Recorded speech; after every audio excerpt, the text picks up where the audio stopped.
with you this afternoon as well. Okay. Okay, John, go right ahead. Before you go, do you have any questions? A single shot on him, and if you could keep that on a 2, please. Thanks. Okay, John. All right. In directing Hamlet for the screen, Franco Zeffirelli, I'm wondering if you are pursuing a priority you've had for many years, to make accessible to a general public a work, be it a play or an opera, that maybe too often is seen as something special, something elitist, something only for a privileged few. You don't like that approach to classical drama, do you? No, also because it's very unfair to the authors to far from creating those masterpieces for the elite. On the contrary, they despised the elite. They wanted the real public support. They take our the Elizabethan theater or the opera in Italian in 19th century. The authors wrote for the people who understood the feelings, the great, marvelous artistic creations better than the critics or the rich ones who were there just for social reasons. Mm-hmm. So I think I maintain that people of the stature of Shakespeare, Mozart, or Verdi, they composed thinking of the big audience. So I don't feel at all diminished because people say, well, you brought it to these works to the masses. Thank God. Yes. If the masses are able to understand and be informed of certain wonderful achievements of this kind of geniuses. I don't certainly keep in mind the already converted ones, but the ones to be converted. This interest, I think, if I read your autobiography correctly, comes from your childhood when in Tuscany you watched the players and you watched the shadows thrown by the lamps on the wall. Is that correct? That's exactly the Middle Ages. Tell me about why that image is so important to you back as a because child. I've seen the Middle Ages.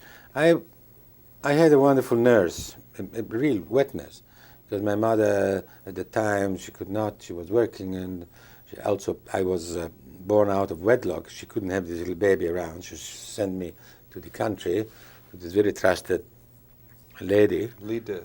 And no, Lida is my aunt. Right. What's her name?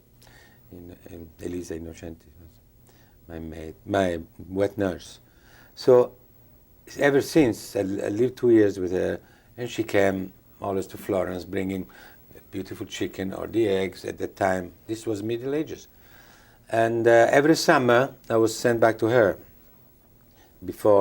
After the end of school, I went a month and a half with them, and then middle August, middle September to the sea. That was our life. But when I arrived there, the first thing I did, up in the hills of Florence, in Chianti, very poor people, but beautiful, beautiful, beautiful. The homes were still medieval, everything was medieval. Mm-hmm. The bread was baked on Saturday, and the washing was done on Monday, and the mending on Wednesday. Everything was, the rhythm of life must have been forever. And the first thing I did when I arrived there was throw away my shoes and we go barefoot. There was no electricity, no television, nothing, not even radio, nothing. And I remember we had these little lanterns, olive oil lanterns, and we went to bed practically an hour after sunset and got up before sunrise. Our life was governed by this natural thing. And there were these characters, there were great events. The great events was the crops, the wheat, or making cheese, or killing the pig, or grinding the oil. Those are the great moments of the patriarchal rural life.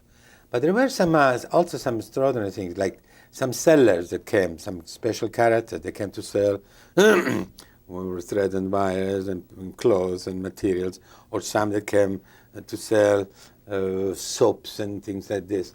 And there were among them, every now and then, some players. It was generally a man with a kid or with his wife. And this man, the only thing he would do was, imagine how poor these peasants were, around the fire. He was there, he lit a couple of candles, and there he was telling us stories. Stories, sometimes cheerful, sometimes tragical. He was commenting the live newspaper, because the news of the day. a murder here, a child with two heads there, and the march on Addis Ababa, and with Mussolini, this kind of information. And I remember, I think, because eventually I always fell asleep, with this man's voice, and every now and then I woke up and I saw him making a fun face, or wake up and I saw him be playing a nun who was raped in a convent, and this kind of thing. So that was theater. That was.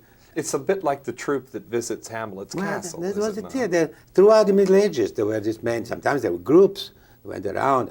I mean, rich families, they could afford a whole company, but peasants could afford a man. Sometimes they came with painted rolls, how do you say it, the posters with the various stages of a famous story.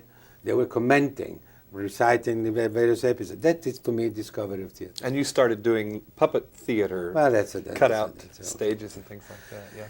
Now, Shakespeare was so important to the Romantics in the 19th century. Goethe and Berlioz, Unfortunately. Schumann, and all that. Now, is that comparable to his importance to us today? Strike a contrast. Well, those are genius. They did not need Shakespeare to trigger their imagination. But unfortunately, he did a lot of damage there because they distracted him from his violence, Elizabethan violence, and explosive, revolutionary approach to being a man with all the doubts and uncertainties. He became a philosophical entity that it was entirely removed from what he was intended to be. We still suffer, bleed for it. And in this interpretation with Mel Gibson, you have striven to return to a man of action? The Elizabethan character, the way Shakespeare intended the play to be told, as a mystery play, as a police play, as a vendetta play, with intrusion of a ghost, which was a perfectly normal ingredient at the time, Indeed. Not something supernatural. And then this extraordinary situation, with the mother, son, Ophelia, extraordinary.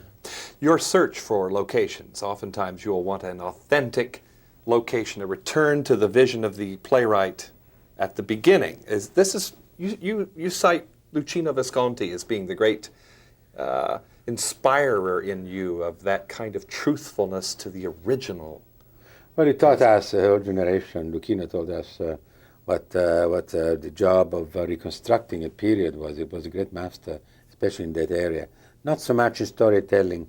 Unfortunately, his scripts were never up to the stature of this man. That's why he was not so famous and glorified here as he deserved. In America, for instance, he never got not even a nomination, you realize.